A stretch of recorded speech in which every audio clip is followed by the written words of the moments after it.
Welcome to MedShark Insider with Bill Fukui, your expert host on all things medical marketing and SEO.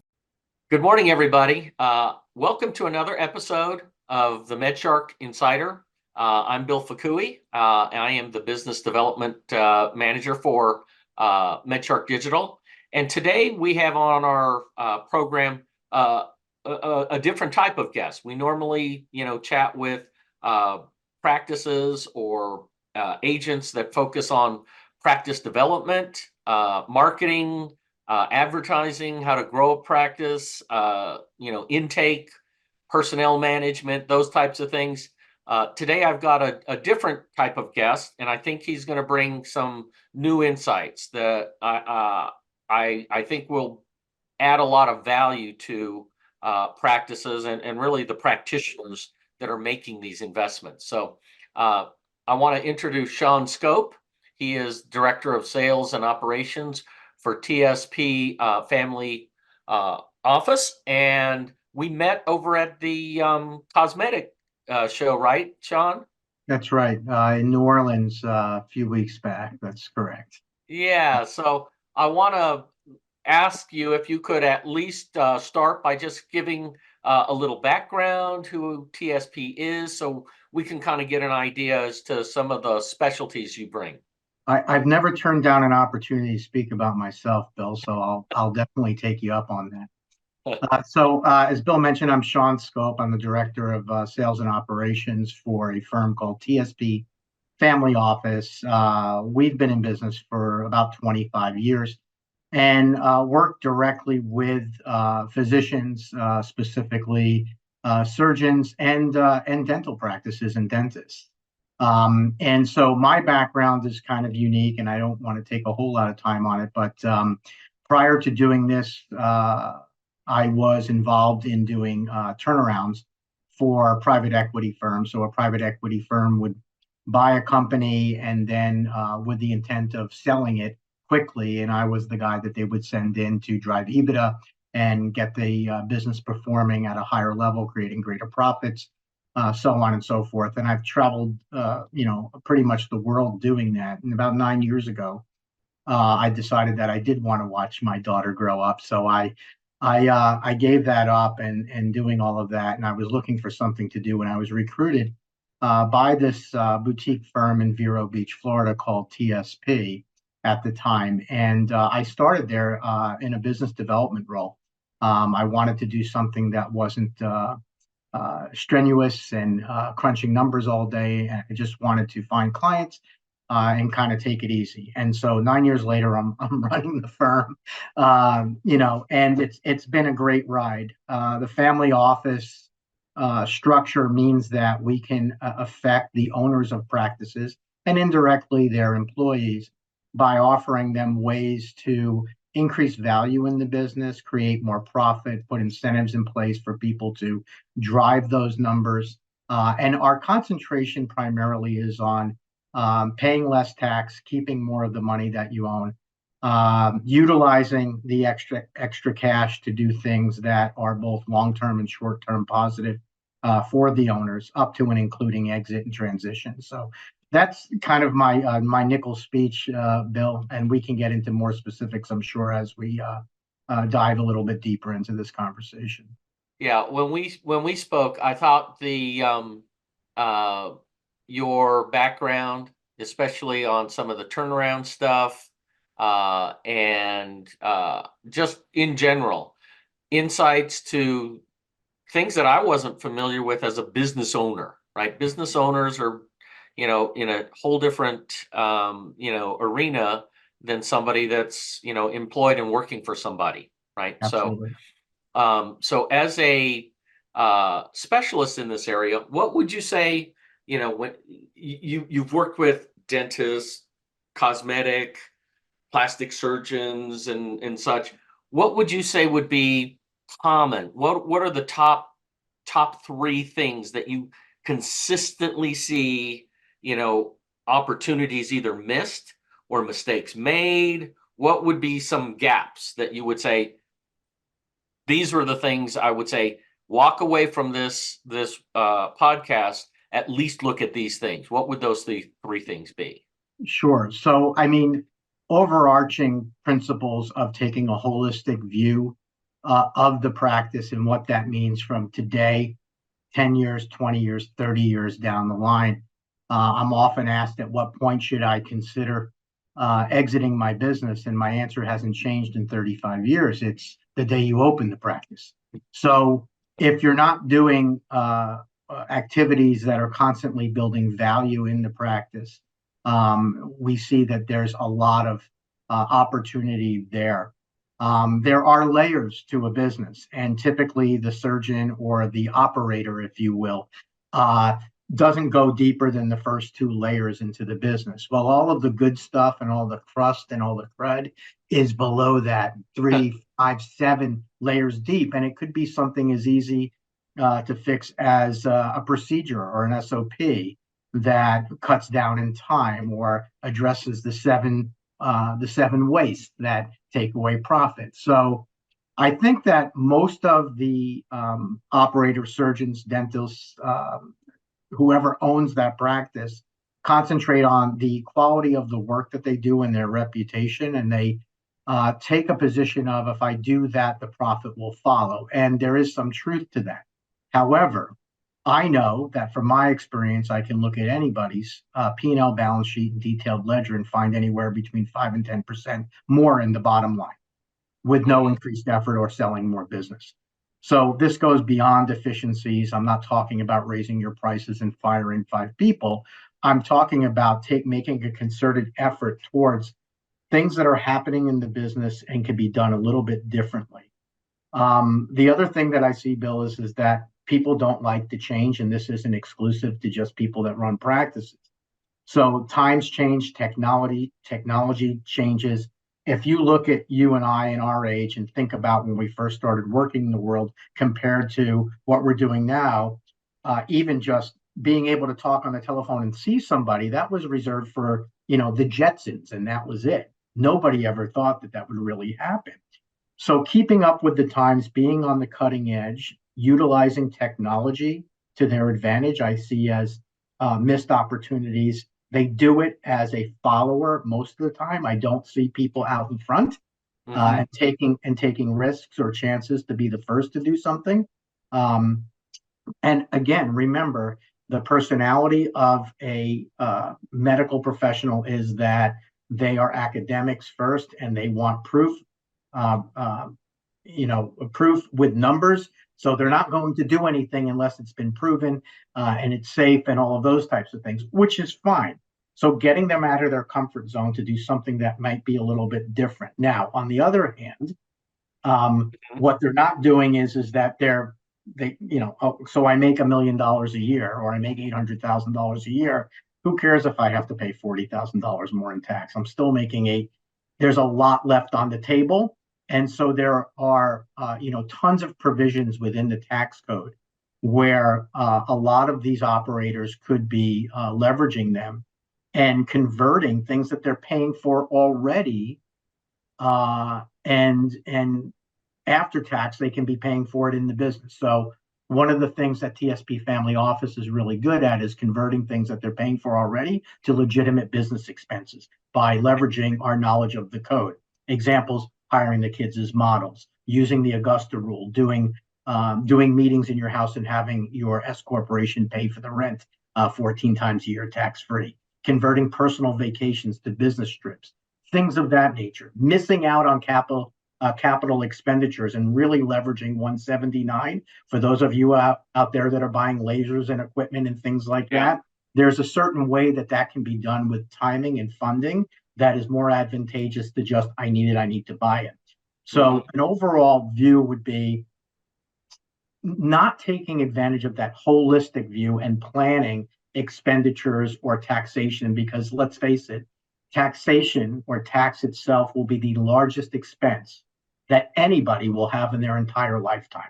So why not try to take control of it or just learn about it? I'm not saying that your tolerances are going to permit or allow you to do certain things. You have to be eligible. But for someone that makes a lot of money, the dirty little secret about tax planning is the more you make, the more you can save, because it's all commensurate, right? So taking the whole, taking the holistic view, Yeah. leveraging what's in the code, hiring professionals that know things that you don't know, and taking a little bit of a chance to hear somebody out. I think if somebody heard a professional like myself or a competitor out on these things, they get rabbit ears. They like what they hear. Then it's just a matter of doing it. So our company will actually implement and install all of these things for the client so they can continue to do what they do best, which is to change people's lives through their procedures and through their experience in their practice. You brought up, and I'm just going to touch on just one thing you brought up was capital investment, right? Capital investments. Mhm. I would say most of my practices, they will make hundreds of thousands of dollars of investments in whether it's technology, expansion, opening up, locations, etc. But I don't. How often would you say do you actually have conversations with your clients as part of that? Before I buy a machine, I got to go talk to Sean, right? Or we're going to open up a new location. This is, maybe I should. Do you have practices, clients that reach out to you that to participate in that decision making process? I mean that's where I see, wow, it never even occurred to me. Yeah, absolutely. And part of the culture that we promote with our clients is to have that discussion with us prior to going out and buying the wife an Escalade or that boat or an airplane or whatever it is, because there's always the devil is in the details. And so while things might look one way on the surface, there are always these landmines out there. So with capital expenditures, anything that's planned works better than something that isn't planned. I don't care if we're talking about capital expenditures, planning a family, anything. Okay. It doesn't mean it's going to happen, but you have to have a plan in place. And so what we do with our clients, Bill, is we really promote developing very good habits. And those habits are things that we feel our clients are entitled to and deserve. This isn't punitive. As somebody that makes this amount of money and you're investing in it, right? You're in marketing, in expansion, in real estate, in equipment. You deserve all of those things, but you also deserve to understand the process by which you should be gaining these things as well. Because again, 2% or 3% on a practice that does $5 million is a lot of money. That's a whole nother employee. Right. That's the European vacation. That's half a year. That's a year of school for your 16-year-old. I mean, it adds up. So we have a saying where we work, and it goes like this: crumbs is bread. It all adds up, right? So if you took all the crumbs and put them together, you'd end up with a piece of bread. So don't glaze over something. Pay attention to it. Make a determination on whether or not it's worth is the juice worth the squeeze, and if it is, have somebody help you through that. Capital expenditure conversations happen all the time. In fact, we ask our clients in Q1 of every year to have kind of a wish list or what they're thinking of. And then by Q3, we're either executing it because we've set aside or we figured out how to finance it and when it's going to happen. Obviously, if something breaks, you have to replace it. But if you can plan your expenditures at a certain time of the year, maybe when things spike, businesses are secular in their revenue cycles. Could be weather, location. It could be a lot of things that drive that. So we want to be able to grab it when the cash flows, when the faucet's on and not trickling, and it's more affordable. Again, coming up with terms. We don't really recommend to people who to buy something from. We look at the terms that are offered, and we don't have any preference to any vendors. We're agnostic when it comes to that. Okay. However, there's a smart way to buy, and there's a not so smart way to buy. So when it comes to the planning portion, anything you do, you're going to get better results, if you plan it out, right? Even whether it's a vacation or anything else, right? So when it comes to, you had made the comment, and I love the comment when you asked me at the meeting. You said, when should somebody start thinking about, retirement or wealth planning or whatever? And I think you're right. There's a lot of practices that think, well, when I get to be maybe in my 40s, 50s, or whatever, when I'm starting to quote make money, right? When I kind of reach those, I got to start socking it away. But I think the habits that you're talking about, in terms of whether it's wealth planning or tax planning, whatever, I think that all makes great sense. Most of your now, just so I can get my head around it, because I've got I got a young daughter who's finishing up her residency in New York City, and her husband, he's finishing up his residency. She's a pediatric neurology resident. He's emergency room surgeon. So they're just going to be finishing up here. What do you say is most of your focus on business owners or physicians that either work for somebody or are in an employment situation? Kind of where do you fit with those types of clients? It really depends, and I hate when people give me that answer, but it really does depend. A business owner is optimal because we can leverage the business. Most of the businesses that we see are what they call pass-through entities. They're LLCs of some sort, being taxed as partnerships or S corporations, which means that all of the profit that's left flows through to them as income. They could retain those earnings, but they're still going to pay tax on it. There's no advantage to doing that. You might as well take it. And in your situation, if your daughter ends up working for Columbia Medical or somebody like that, she's going to be a W-2.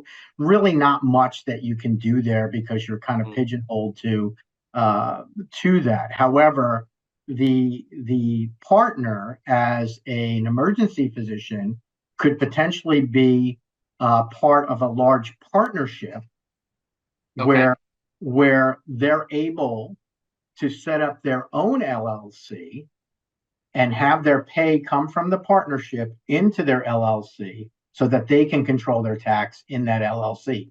I see this a lot. We have quite a few emergency physicians, and they work for a group. It's a large partnership. And so what we've done for those people is set them up with an LLC and have the partnership pay right to them.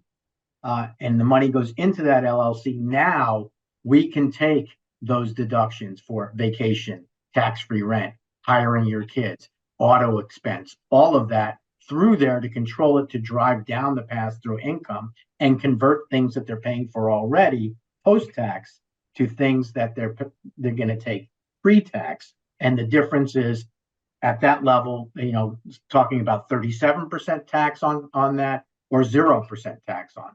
So it's quite a savings, and that's in New York. It's going to be 37 plus 8 for the state at least. So you're talking well above 40%. You're almost giving away 50 cents for every dollar you're earning.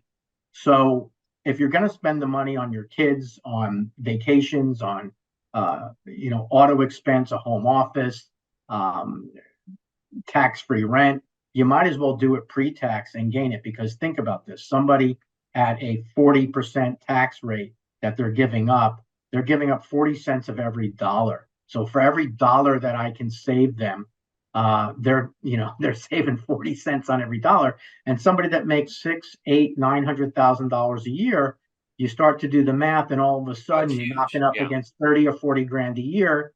You start with me when you're young, you do that for 10 years, it's $300,000 or $400,000. You've just paid for 2 kids to go to an Ivy League school. Yeah. Tax free. Yeah, that's pretty substantial.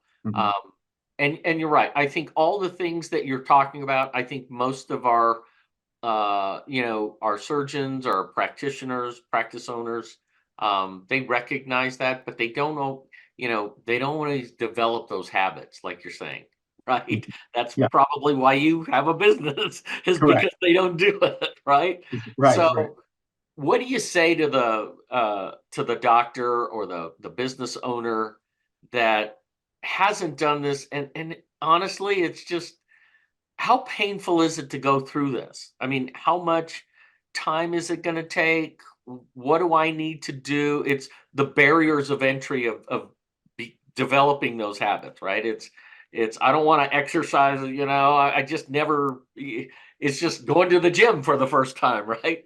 What's the barrier for kind of getting clients to start doing the things that you want them to, or even start looking at this, right? That we could make a difference.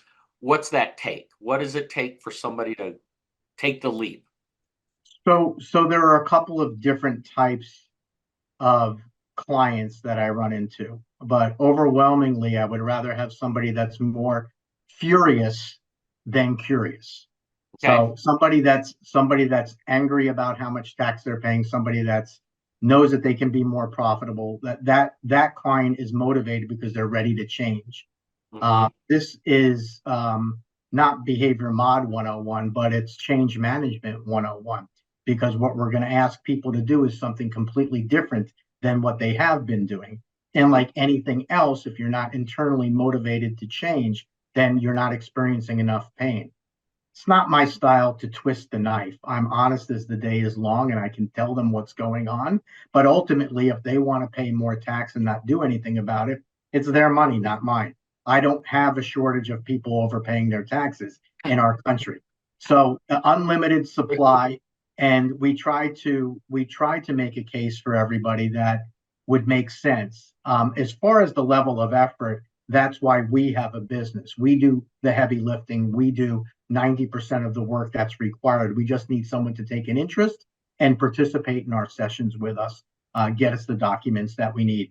A lot of the docs will hand this off to an office manager, or everybody has a gal or a guy that does Uh-huh. all of the things that they don't Right. want to do. So sometimes we bring them in, but there's a fine line because we're dealing with personal finances as well. So depending on the relationship the doc has with that person, if there are no boundaries, then it works well. If he's like, I don't want them to know how much money, then they have to do it themselves. Okay. So if it was really painful or strenuous or time consuming, we wouldn't be in business. We Hmm. take all of that away. We put the burden on us, and we'll provide everything that they need to do to get these systems and strategies installed, even make referrals to other professionals that have expertise in areas that we don't. Hmm. Uh, uh, we try to make it as easy as we want to create easy decisions, not Right. difficult decisions. We never want to have to convince or talk anybody into bettering their financial life and looking after their business and their family. That's them. Either they're motivated or they're not. No, and I think your comment is if they have a passion or a desire to fix or improve, they're motivated. I mean, those are all really important elements, whether it comes to marketing or financial planning. If you're not committed to doing this, if you're just wanting something, easy, that, doesn't cost much or whatever, you're not willing to make an investment in it, you're not going to get results. So I don't think that Exactly. that's too off from kind of what we do. Right. And I try to be as transparent as I can in terms of what it is you're going to need to do to invest, whether it's time, resources, personnel, processes, in order to make marketing, make it so it is the juice is worth the squeeze, right? Otherwise, you can do all this stuff, but it'll never come out on the back end as being a return on investment or a profitable investment of time, energy, resources, etc. Right. Um, so I love that because I think a lot of practitioners look at that there's you just plug this in and you can save me money and it should be easy kind of thing.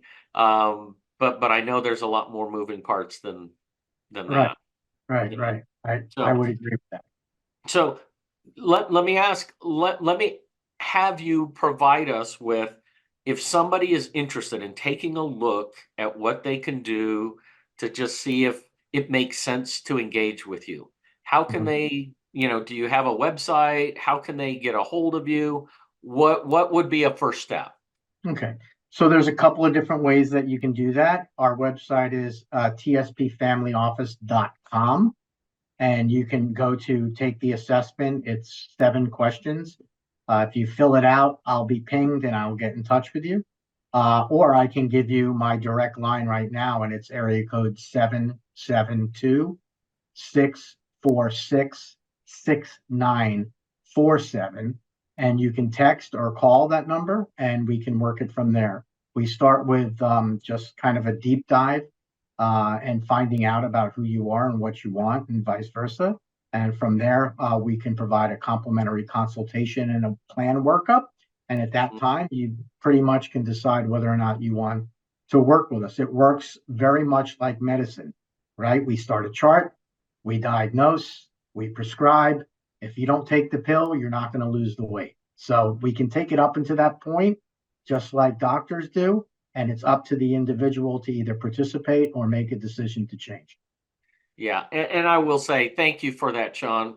I do see, I don't think there's a practitioner out there that doesn't recognize the cost of running a business. And when you're saying taxes is going to be the single most expensive thing that they invest in throughout the course of their practice, at the end of the day, along with personnel, there's no way of, if this isn't on their radar, then man, they've got a lot of money, just floating out, leaving their practice.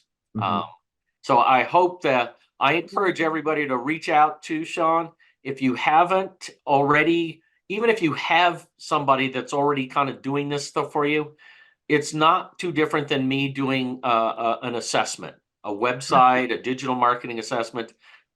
Don't always assume what you're doing is, your provider's doing is the best or the right, or that there's no other opportunities or gaps in what could be done to help improve kind of your own quality of life, your own profitability, and ultimately, setting aside enough money so that you can retire when that time comes, or when you want it to. Right. Agreed. Super. Absolutely. Well, thank you again for your time today, Sean. Great insights. Maybe what we can do is think about maybe a little deeper dive in terms of some of the tactics, strategies, some of the, things that you could be doing to help them. Maybe we can have you on another segment. That would be awesome, and I would look forward to it. I can talk about this stuff all day long. I know you can. I love it. All right, Sean. Hey, have a great day. Thanks for joining us, everybody. Bill, thank you for your time. Appreciate it. Thanks for joining us for the MedShark Insider with Bill Fukui. Join us next week for another dive into all things medical marketing. All episodes can be streamed at www.medsharkdigital.com/MedShark-Insider.